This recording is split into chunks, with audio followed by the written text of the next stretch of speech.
باپا جانی جو ہے الیاس قادری صاحب، اس وقت سب سے بڑے ان کے غوث وقت ہے نا، انہوں نے شیخ عبد القادر جیلانی المتوفا 561 ہجری سے متعلق ایک کتابچہ لکھا ہے، جنات کا بادشاہ، وہ چینی جن والا، وہ چینی جن جس میں وہ واقعہ بھی ہے۔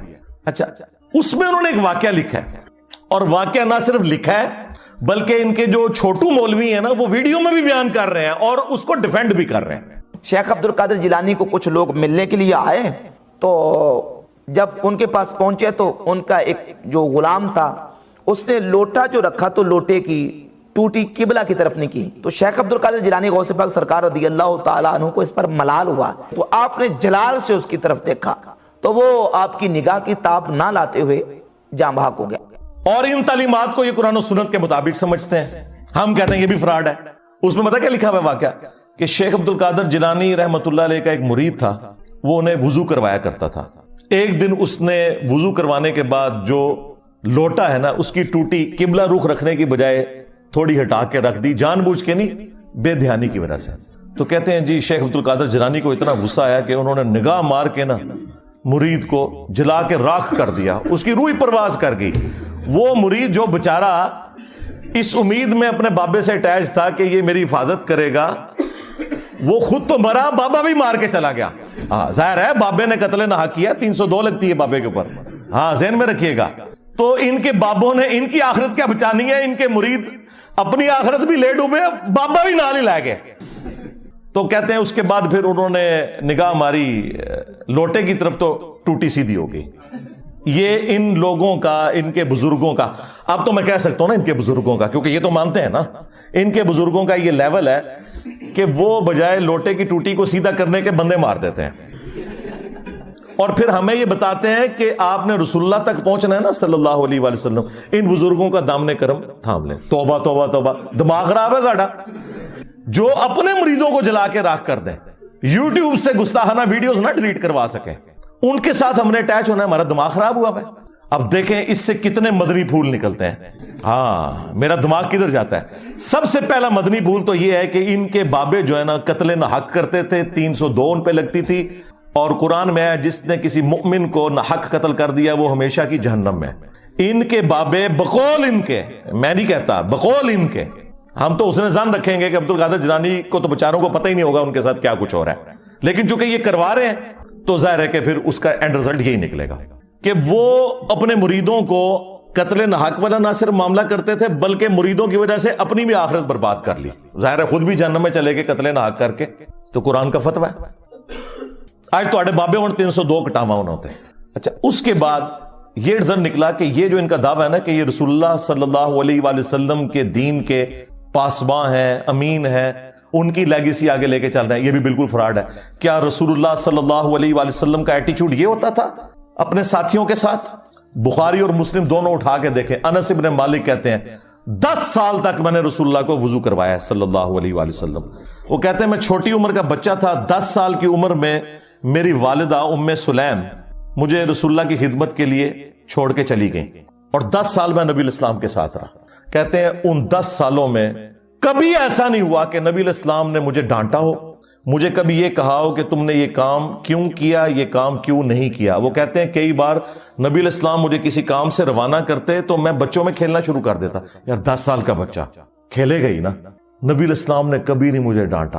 کبھی آپ صلی اللہ علیہ وآلہ وسلم گھر سے باہر نکلتے اور مجھے بچوں میں کھیلتے ہوئے دیکھتے تو پیار سے بلاتے، انیس، نام تھا انس، پیار سے بلاتے، انیس بیٹا میں نے تم نے فلاں کام کے لیے کہا تھا۔ وہ کہتے اچھا یا رسول اللہ میں جاتا ہوں، بس نہ ڈانٹا کبھی، نہ مارا پیٹا۔ اور تمہارے بزرگ جو کہتے ہیں ہم رسول اللہ کے ماننے والے ہیں، ہم آپ کو رسول اللہ تک پہنچائیں گے، پہلے آپ تک پہنچ جاؤ۔ یہ میں آپ کو کمپیریزن بتا رہا ہوں، لہذا یہ جو تم لوگ کلیم کر رہے ہو نا کہ ہمارے بزرگوں کی کتابیں بدل گئی ہیں، تو جو باتیں تم کتابوں سے بیان بھی کر رہے ہو نا بغیر بدلی ہوئی، ہمارے نزدیک وہ بھی قرآن و سنت کے خلاف ہیں۔ سمجھ رہے ہیں نا میں کیا کہنا چاہ رہا ہوں؟ ہاں اگر نہیں سمجھ آ رہی تو میں ایک اور مثال پیش کر دیتا ہوں۔ ان کے وہ اس وقت میٹھے میٹھے ایک مبلغ جو طارق جمیل صاحب کے مقابلے پہ انہوں نے لانچ کیے ہوئے ہیں، ثاقب رضا مصطفی صاحب، ہائے ہائے ہائے ہائے، وہ خواجہ باول حق نقشبند کے بارے میں بتا رہے ہیں کہ ان کی ایک مریدنی تھی، ہاں اس کو بادشاہ وقت نے ایک مینارے سے گرایا، اور وہ بخارے میں تھے. وہ کہتے ہیں کہ مریدنی نے آخری وقت میں بجائے اللہ کو پکارنے کے نا بابے کو پکارا. اوکھے ویلے بزرگ کام آتے ہیں. تو آگے الفاظ دیکھیں اس ذمہ دار شخص کے. یہ کہتا ہے کہ جی وہ بزرگ آئے اڑ کے اور انہوں نے مریدنی کو کیچ کر کے، اس میں الفاظ ہے پکڑ کے، تو زمین پہ آرام سے رکھ دیا جب اس کو دھکا دیا جلاد نے. حضرت شاہ نقشبند بخاری علیہ رحمہ نقشبندیوں کے امام ہیں. آپ کابل میں تشریف لائے تو بادشاہ کے گھر میں کام کرنے والی ایک خاتون آپ سے روحانی نسبت قائم کر لیتی ہے. جو اس کی ہم منصب تھیں انہوں نے اس سے حسد کیا اور بادشاہ کے گھر کا زیور چوری کر کے اس پر الزام دھر دیا اور گواہیاں بھی دے دی. بادشاہ کو بڑا غصہ آیا. اس نے کوئی بات سنے بغیر کہا کہ اس کو لے جاؤ اور محل کی چھت سے اوپر گرا دو. خیر اس کو چھت پہ لے گئے. جب پھینکنے لگے تو اس کے دل میں خیال آیا، وہ کسی نے بتایا تھا کہ اوکھے ویلے بزرگ کام آتے ہیں، تو اس سے بڑھ کر اوکھا ویلا ہو کیا سکتا ہے. تو اس نے بخارے کی طرف منہ کر کے کہا، شیئا للہ چو گدائے مستمند المدد خواہم ز شاہ نقشبند. اور اتنے میں جلاد نے پیچھے سے دھکا دے دیا. جب وہ نیچے گئی تو حضرت شاہ نقشبند بخاری نے پکڑ کے آرام سے زمین پہ رکھ دیا. تو حیرت زدہ ہوگی، حضرت آپ کب آئے تھے؟ کہا تو از چبارہ آمدی من از بخارا آمدم. تو چبارے سے چل پڑی تھی، میں بخارے سے چل. اور بعد میں مریدنی پوچھتی ہے کہ حضرت آپ کہاں سے ہیں؟ تو انہوں نے کہا کہ تو مینارے سے چل پڑی اور میں بخارے سے چل پڑا، اور نہر والے پل تے آ کے ملے دوئے. یہ تبدیل تو نہیں ہوا. ظاہر ہے ثاقب رضا مصطفی صاحب جب بیان کر رہے ہیں تو یہ واقعہ تبدیل تو نہیں ہوا نا. اس کے ساتھ تو ہم یہ کر سکتے ہیں نا سب کچھ. اور دوسری طرف بخاری مسلم میں حدیث ہے کہ اما عائشہ سلام اللہ علیہا کہتی ہیں کہ اللہ کے محبوب صلی اللہ علیہ وآلہ وسلم نے کبھی بھی کسی عورت کو بیعت کے لیے ہاتھ نہیں لگایا. اور ان کی حالت دیکھیں کہ ان کے جو پیر ہیں وہ مریدنیاں کیچ کرتے ہیں. اب میں نے تو نہیں ان کو کہا کہ نامحرم مریدنی کو کیچ کیوں کیا، یہ میں آپ کو کمپیریزن بتا رہا ہوں. اس کے بعد ایک اور واقعہ جو بڑا مشہور کیا ہوا انہوں نے، وہ کہتے ہیں کہ جی ابو الحسن خرقانی جو تھے نا، جو بایزید کے خلیفہ تھے، وہ خلیفہ بھی جا کے قبر پہ ہی ہوئے ہیں. مطلب ان کے مرنے کے بعد تو وہ پیدا ہو رہا ہے بندہ. تو محمود غزنوی جب سومنات پہ حملے کر رہا تھا تو اس کو کامیابی نہیں ہو رہی تھی، تو آخری دفعہ اس کے پاس ابو الحسن خرقانی کا ایک کرتا تھا جو اس نے اللہ کے حضور توسل کے طور پر پیش کرتے ہوئے دعا کی اور اسے فتح ہوگی. اور رات کو خواب میں بابا جی آ گئے اور بابا جی ناراض ہیں. وہ کہتے ہیں کہ تو نے میرے کرتے کی اتنی کم قیمت لگائی ہے. اگر تو یہ کرتا اپنے ہاتھ میں پکڑ کے اللہ سے یہ دعا کرتا کہ ہند کی سرزمین میں قیامت تک کوئی کافر نہ ہو تو یہ سارے مسلمان ہو جاتے. حضرت ابو الحسن خرقانی ایک بزرگ گزرے، یہ حضرت بایزید بستامی کے سجادہ نشین. اتنے بڑے آدمی تھے، اپنا جبہ دیا محمود غزنوی کو. جب مشکل آئی تو دعا مانگنا آگے رکھ کے اللہ فتح دے دے گا. تو محمود کہتے ہیں جب سومنات کے مندر نہیں فتح ہو رہے تھے تو میں نے بابے کا جبہ سامنے رکھ کے دعا کی تو اللہ نے مجھے فتح دے دی. کہتے ہیں بابا جی رات خواب میں ملے تو کہنے لگے تو نے کیا قیمت ڈالی میرے جبے کی؟ کہا حضور کیا مطلب؟ فرمانے لگے تو میرا جبہ سامنے رکھ کے دعا کرتا کہ یا اللہ ہندوستان کے سارے کافر مسلمان ہو جائیں تو اللہ نے توفیق ایمان دے دینی. یہ تو نے کیا دعا مانگی ہے؟ یہ تعلیمات بتاتے ہیں اور پھر سبحان اللہ پڑھتے ہیں. اور یہ واقعہ تذکرۃ الاولیاء کے اندر بھی لکھا ہوا ہے شیخ فرید الدین عطار نے. اب یہ واقعات بیان کرتے ہیں تو ہم اس کے مقابلے میں انہیں بتائیں گے کہ بھائی اگر ان کرتوں سے کوئی فرق پڑتا تو اس کائنات میں سب سے عظیم کرتا تو رسول اللہ کا صلی اللہ علیہ وآلہ وسلم. صحیح مسلم میں حدیث ہے اسما بنت ابی بکر نے نبی الاسلام کا کسروانی تیالسی ایک کالا جبہ وہ نکالا اور انہوں نے بتایا کہ یہ وہ جبہ ہے جو نبی الاسلام پہنا کرتے تھے اور اس کے دھون کو ہم مریضوں کے لیے شفا کے طور پر استعمال کرتے ہیں. نبی الاسلام کا کرتا مبارک جو صحیح تبرک بھی ہے جسے صحابہ کرام نے تبرک بھی حاصل کیا، وہ کرتا جب نبی الاسلام خود پہنتے تھے اس کرتے کو دیکھ کے تو مشرکین عرب نے اسلام قبول نہیں کیا. اور اس کے بعد رومنز اور پرشینز کے خلاف جب صحابہ کرام نے جنگیں لڑی ہیں تو وہ کرتا تو نہیں لے کے گئے جس طرح یہ ابو الحسن خرقانی کے کرتے سے دعا کی ہے. انہوں نے تو رسول اللہ کے کرتے سے کوئی دعا نہیں کی ہے. وہاں تو 8,500 صحابہ اور تابعین شہید ہوئے ہیں جنگ قادسیہ میں، ہاتھیوں کے نیچے بھی آئے کئی. تب جا کے وہ پرشین امپائر جو ہے وہ مسلمانوں کے پاس آئی ہے. اور جنگ یرموک میں بھی ہزاروں صحابہ اور تابعین شہید ہوئے ہیں، تب جا کے رومن امپائر کی کمر ٹوٹی ہے.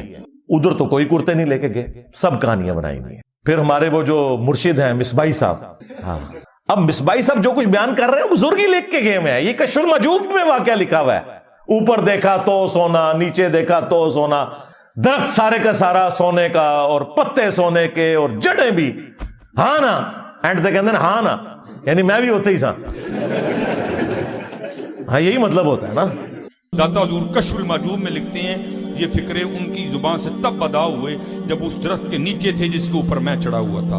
آپ فرماتے ہیں خدا کی عزت و عظمت کی قسم، پورا درخت، اس کی ٹہنیاں، اس کا تنا، اس کی جڑیں بھی سونے کی ہو گئی. سارا، ہاں سارے سونے کا ہو گیا. اب وہ جو ہے نا وہ مٹی اٹھانے کے لیے تو نیچے دیکھا تو زمین سونے کی. زمین سونے کی ہے. یہ کیا ہوا؟ دائیں دیکھا تو سونا، بائیں دیکھا تو سونا، آگے دیکھا تو سونا، پیچھے دیکھا تو سونا. اب بابا جی نے کام کیا تھا، کیوں نہیں مٹی دیا ٹیما پھڑان دیا. اور کہتا ہے حضور کہاں سے پکڑاؤں، مٹی ہے ہی نہیں، جہاں تک نظر جاتی سونا ہی سونا ہے. بابا جی ایک سوال ہے بابا جی، اگر آپ ہوا میں سونا نکال سکتے ہیں بابا جی تو دیش کی غریبی کیوں نہیں مٹا دیتے بابا؟ جواب بابا جی، جب آپ خود سونا نکال سکتے ہو تو ہم لوگوں سے چندہ کیوں لیتے ہو بابا جی؟ جواب ہریو ہریو ہریو. یہ رانگ نمبر ہے، یہ رانگ نمبر ہے. تو یہ وہ تعلیمات ہیں جو ان کے بزرگوں کی کتابوں میں لکھی ہیں، یہ ڈیفینڈ کر رہے ہیں. ہم اس کے جواب میں پھر آپ سے نہ پوچھیں کہ تم بزرگوں کے بارے میں کلیم کر رہے ہو کہ وہ نیچے دیکھتے تھے سونا بنا دیتے تھے، درختوں کو سونے کا بنا دیتے تھے. خدا کے لیے سورہ بنی اسرائیل کے اندر جو کافروں نے رسول اللہ صلی اللہ علیہ وآلہ وسلم سے 9 معجزات مانگے تھے نا، ان میں سے ایک معجزہ یہ بھی تھا کہ اس کا کوئی سونے کا گھر بن جائے، تب اسے پیغمبر مانیں گے. تو اللہ تعالیٰ نے پتہ اس کے جواب میں کیا کہا کہ تم فرماؤ میں تو بشر ہوں، رسول ہوں، اللہ کا پیغام پہنچانے والا ہوں. یہ اللہ کے اختیار میں. رسول اللہ صلی اللہ علیہ وآلہ وسلم کے لیے تو اوپر دیکھیں تو سونا، نیچے دیکھیں تو سونا تو نہیں ہوا. جہاں پہ نبوت بھی سٹیک پہ لگی ہوئی تھی اس حوالے سے کہ کافر وہ ڈیمانڈ کر رہے تھے معجزہ. تیرے بزرگوں کا اتنا مقام ہو گیا ہے کہ ان کے لیے بعد میں یہ ساری چیزیں سونے کی بن جائیں گی. چلیں اس کے بارے میں کوئی کہہ لے گا جی وہ اللہ تعالیٰ کی مشیت یہ تھی کہ کافروں کو معجزے کے طور پہ یہ چیز نہیں دکھانی، صرف قرآن ہی معجزہ ہے. چلیں آگے چلتے ہیں. سورہ التوبہ میں اللہ تعالیٰ فرماتا ہے کہ غزوہ تبوک کے موقع پر جب کچھ غریب اصحاب رسول اللہ کے پاس آئے اور انہوں نے کہا یا رسول اللہ صلی اللہ علیہ وآلہ وسلم آپ ہمارے لیے کوئی ساز و سامان کا بندوبست کر دیں، کوئی سواری کا. 700 کلومیٹر دور جانا ہے رومن امپائر کے بارڈر کے اوپر تبوک کے لیے، تو ہم بھی آپ کے ساتھ چلیں گے. تو نبی علیہ السلام نے فرمایا کہ میں اپنے پاس کوئی ایسی چیز نہیں پاتا کہ میں تمہاری اس حوالے سے کوئی مدد کر سکوں، نہ سواری کے طور پہ نہ ساز و سامان کے طور پر. اے نبی تم دیکھتے ہو کہ یہ تم سے اس حال میں واپس پلٹتے ہیں کہ ان کی آنکھیں آنسوؤں سے تر ہوتی ہیں، اس غم کے سبب کہ وہ اپنے نبی کے ساتھ قتال میں شامل نہیں ہو سکیں گے. اب نبی علیہ السلام تو کہہ رہے ہیں کہ میں تو کوئی ایسی چیز نہیں پاتا کہ میں تمہاری مدد کر سکوں. تو اس موقع پر اوپر دیکھا تو سونا، نیچے دیکھا تو سونا کیوں نہیں ہو گیا؟ وہ تو جامع ترمذی میں آتا ہے کہ سیدنا عثمان ابن عفان رضی اللہ تعالیٰ عنہ علیہ السلام نے اللہ تعالیٰ کی راہ میں صدقہ اور خیرات کیا، سونے کی اشرفیاں اور اونٹ، اور وہ انہوں نے کمائے ہوئے تھے. وہ اوپر دیکھے تو سونا، نیچے دیکھے تو سونا نہیں تھے. تو تمہارے بزرگوں کے لیے ہم کیسے مان لیں؟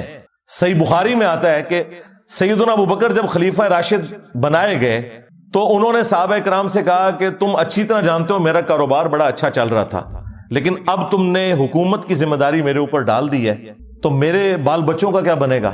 میرے لیے کوئی وظیفہ مقرر کرو. تو صحابہ کرام نے پھر مشورہ کر کے ایک جو عام مہاجر کا وظیفہ تھا وہ خلیفہ راشد کے لیے مقرر کیا. اور بخاری کے الفاظ بتا کیا ہے کہ ابوبکر امور حکومت چلائیں گے اور اس کے عوض جو مسلمان ہیں وہ ان کے بیوی بچوں کا خرچہ اٹھائیں گے. کتنی گستاخی ہے کہ ابوبکر کے گھر والوں کا خرچہ مسلمان اٹھا رہے ہیں عید کے بقول. لیکن ہمارے نزدیک ایسا ہی ہوتا ہے بھائی. یہ نہیں ہوا کہ حضرت ابوبکر نے مسلح اٹھایا تو نیچے سے سونا نکلا ہے. نہیں نکلتا ایسے سونا، ایسا تو نہیں ہوتا. اوپر دیکھیں تو سونا. اور دیکھیں یہ لوگ دعوے کرتے ہیں ہم جی صحابہ کرام اور اہل بیت کے ماننے، اور نسوے تو ہیں تو انہوں پتہ ہی نہیں صحابہ کرام اور اہل بیت دا کوئی. تسی بابیاں دے مننے والے ہو. یہی مصباحی صاحب ایک اور واقعہ سناتے ہیں ایک بزرگ کا. وہ کہتے ہیں کہ وہ سمندری جہاز کے ذریعے حج یا عمرے کے لیے جا رہے تھے اور بار بار کیپٹن سے آگے پوچھتے تھے کہ بھئی کب آئے گا جدہ. تو تو وہ کہتا تھا ابھی تو یہ بندرگاہیں آئیں گی پھر، اور پھر وہی جو ان کی کہانی تھی وہ چھوڑ دی انہوں نے. وہ کہتے ہیں کہ جی وہ بزرگ جو ہیں وہ انہوں نے اپنی کرامت دکھائی اور نے کہا جی کیپٹن صاحب لو پھر جدہ آ گیا جی. ہمارے بزرگوں نے کوئی لطیفے نہیں لکھے جی. یہ کتاب ہے تذکرہ غوثیہ، یہ غوث علی شاہ صاحب رحمۃ اللہ تعالی علیہ کے ملفوظات. آپ فرماتے ہیں میں حج کرنے کے لیے گیا اور میں بمبئی بندرگاہ سے بحری جہاز پہ بیٹھا. کہتے اسی طرح جہاز بمبئی بندرگاہ سے نکلا، تھوڑا سا جہاز آگے گیا ہوگا تو ایک بابا جی آ گئے اور آ کے میرے والد صاحب کو کہتے ہیں مولوی صاحب یہ تو بتائیں جدہ کب آئے گا. تو کہتے ہیں میرے والد صاحب مسکرا کے کہنے لگے بزرگو وہ یہ تھے جہاز بمبئی بندرگاہ تو چلے آئے 11 دن لگنے نے پھر جدہ آئے گا. کہتے ہیں بابا جی چلے گئے، عصر پڑھ کے پھر آئے، وہی سوال. میرے والد صاحب کا بھی وہی جواب، پھر چلے گئے. مغرب پڑھ کے پھر آئے، پھر وہی سوال. کس دفعہ میرے والد صاحب بھی غصے میں آ گئے، کہنے لگے بابا جی گل نہ کریے، بار بار نہ ہو میرے گھر، میں تو 11 دن تو پہلے لیا نہیں سکتا، جو تسی لیا سکتے ہو تو لے آؤ. کہتے ہیں وہ بابا جی میرے والد صاحب کو کہتے ہیں پھر سب سے پہلے کون سی بندرگاہ آئے گی؟ کہتے ہیں میرے والد صاحب نے کہا مکھا. پھر کون سی آئے گی؟ حدیدہ. پھر کون سی آئے گی؟ عدن. پھر کون سی آئے گی؟ میرے والد صاحب نے کہا جدہ. تو بابا جی کہتے ہیں پھر دیکھو جدہ آ گیا جی. تذکرہ غوثیہ. ہمارے بزرگوں نے کوئی لطیفے نہیں لکھے جی. انہوں نے پتا سی کہ جدے تو بعد انجینئر صاحب نے بھی آنا ہے. اتنا بڑا بلنڈر بابے سے ہو گیا. یہی میں کہتا ہوں ان بابوں کو نہ قرآن کا پتہ، نہ سنت کا پتہ، نہ ان کو نماز ٹھیک آتی ہے، نہ انہیں زکوٰۃ کے مسائل پتہ ہے، نہ انہیں حج کے مسائل پتہ ہے. اتنی بڑی خرابی ہو گئی کہ جو احرام باندھنے کی جگہ تھی میقات، وہ یہ سب کانٹیننٹ سے وہ جا رہے تھے، وہ کہہ رہے تھے کہ یہ اس طرف سے جا رہے تھے. یلملم ایک جگہ آتی ہے جو جدے سے بہت پہلے آتی ہے. ایون جہاز کے پائلٹ کو بھی پتا ہے، آپ عمرے کے لیے جائیں وہ اناؤنسمنٹ کرتے ہیں کہ یلملم آنے والا ہے. اگر کسی نے احرام نہیں باندھا ہوا یا احرام باندھا ابھی تک نیت نہیں کی تو نیت کر لے، کیونکہ اس کے بعد تو دم واجب ہو جائے گا. ان کے بابے نے ڈائریکٹ جدے پہنچا دیا جہاز. وہ کوئی نہیں پہنچا، کہانی پہ کراندہ جائے. لیکن چلو یہ تو کہتے ہیں نا پہنچا. ہم کہتے ہیں جس بابے کو مسائل نہیں پتا پکڑ کے مفت میں پورے کے پورے بحری جہاز کے اوپر جو ہے نا وہ دم واجب کروا دیا.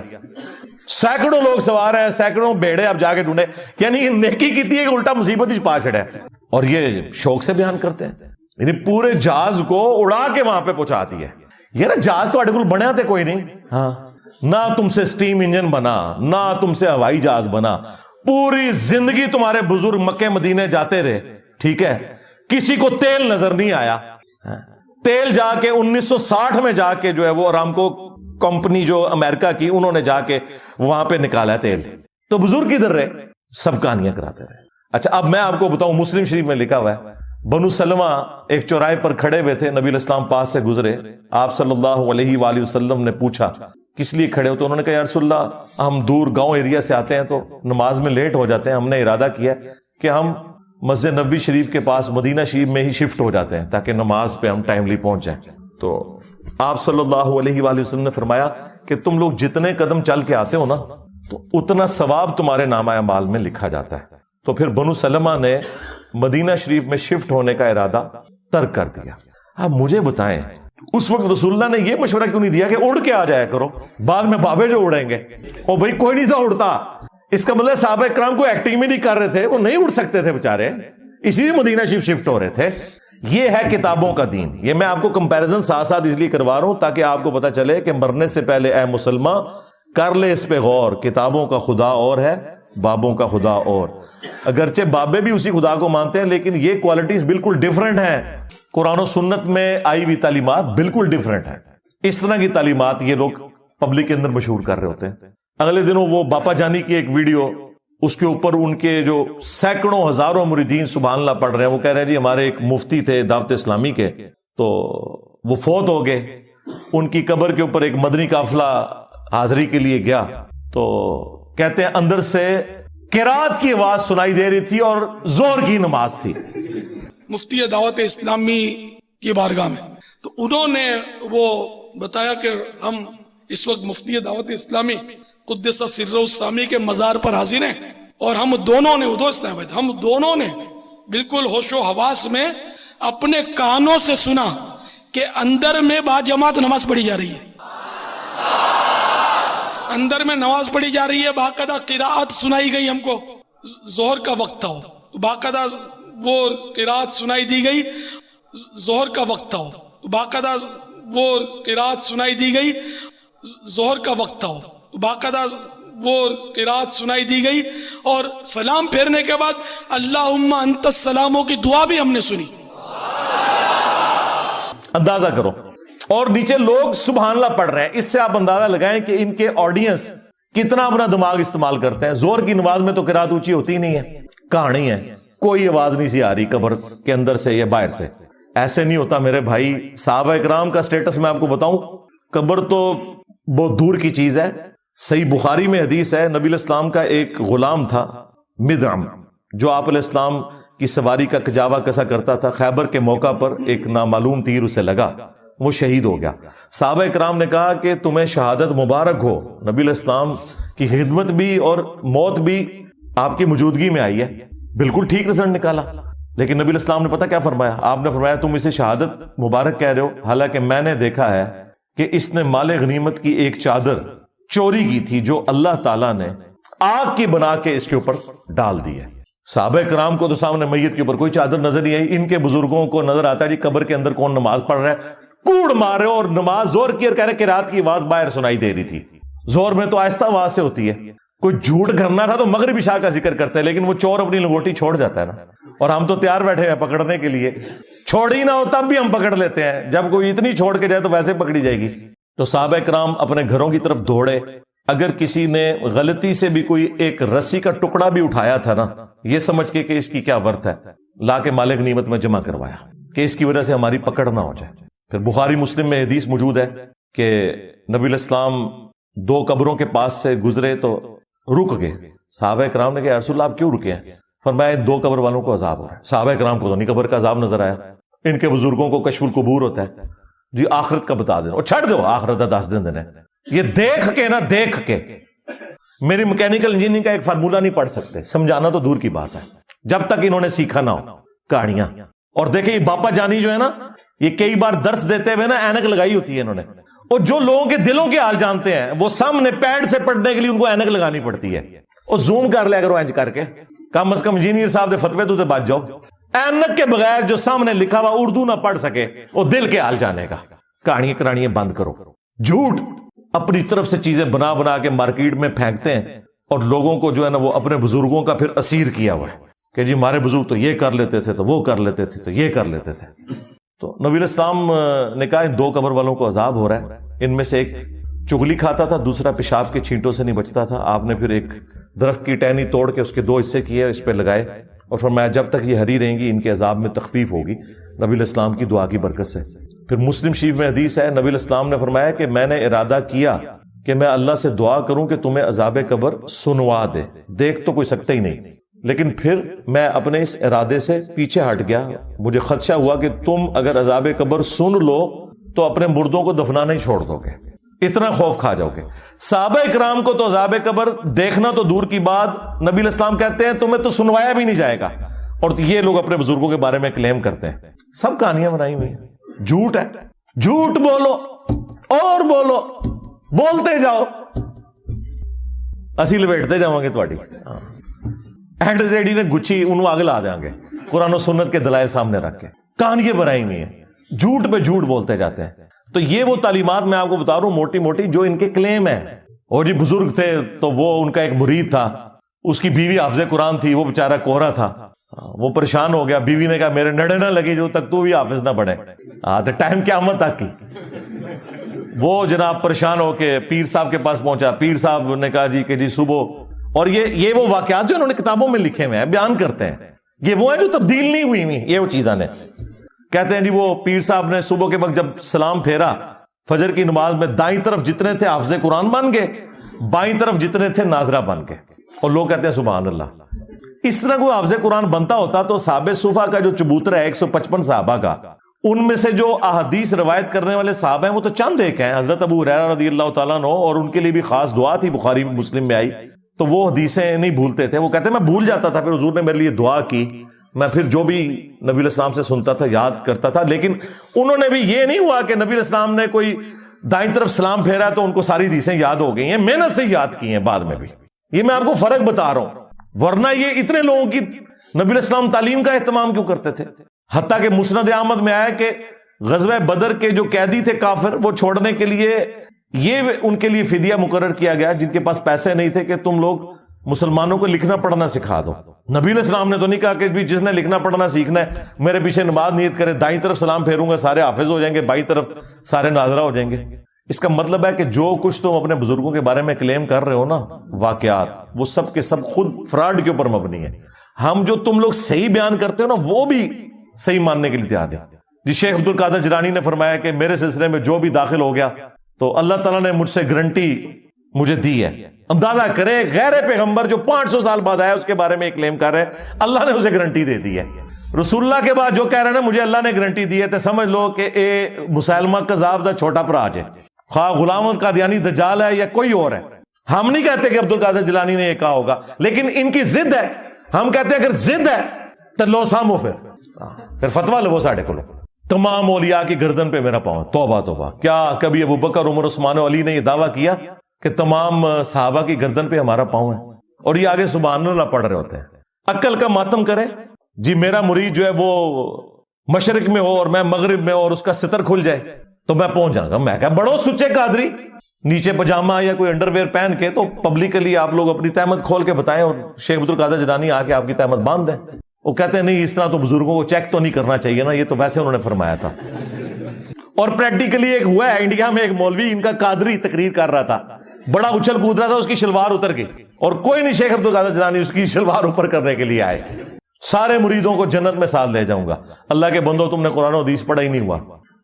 سورہ الشعراء میں جب وہ آیت نازل ہوئی کہ اپنے قریبی رشتہ داروں کو ڈر سنائیے, تو بخاری اور مسلم دونوں میں یہ حدیث موجود ہے. نبی علیہ السلام نے اپنے چچا عباس کو مخاطب کیا, اے نبی کے چچا عباس, میرے مال سے جو لینا ہے لے لے, اگر اللہ کے حضور پکڑا گیا تو میں تیرے کچھ کام نہیں آؤں گا. اے نبی کی پھوپھی صفیہ, میرے مال سے جو کچھ لینا ہے لے لے, اگر اللہ کے حضور تو پکڑی گئی تو میں تیرے کچھ کام نہیں آؤں گا. اے نبی کی بیٹی فاطمہ, میرے مال سے جو تو نے لینا ہے وہ لے لے, اگر اللہ کے حضور تو پکڑی گئی تو میں تیرے کچھ کام نہیں آؤں گا. اندازہ کریں. اور ادھر یہ لوگ کہتے ہیں جی ہم اپنے مریدوں کو بھی ساتھ لے کے جائیں گے جنت میں, اس وقت تک جنت میں داخل ہی نہیں ہوں گے. اللہ سے ڈر جاؤ. یہ تکبرانہ جملے کہ اولیاء کی گردن پہ میرا پاؤں ہے. اچھا پھر یہ بھی یہ پورا قصیدہ ان کی طرف قصیدہ غوثیہ منسوب کیا ہوا ہے, اور وہ پیر میر علی شاہ صاحب کے دربار کے اوپر نا جمعے کے دن مصطفیٰ جان رحمت پہ لاکھوں سلام تو کبھی کبھار ہی پڑھا جاتا ہے, قصیدہ غوثیہ بہرحال وہاں پہ پڑھا جاتا ہے.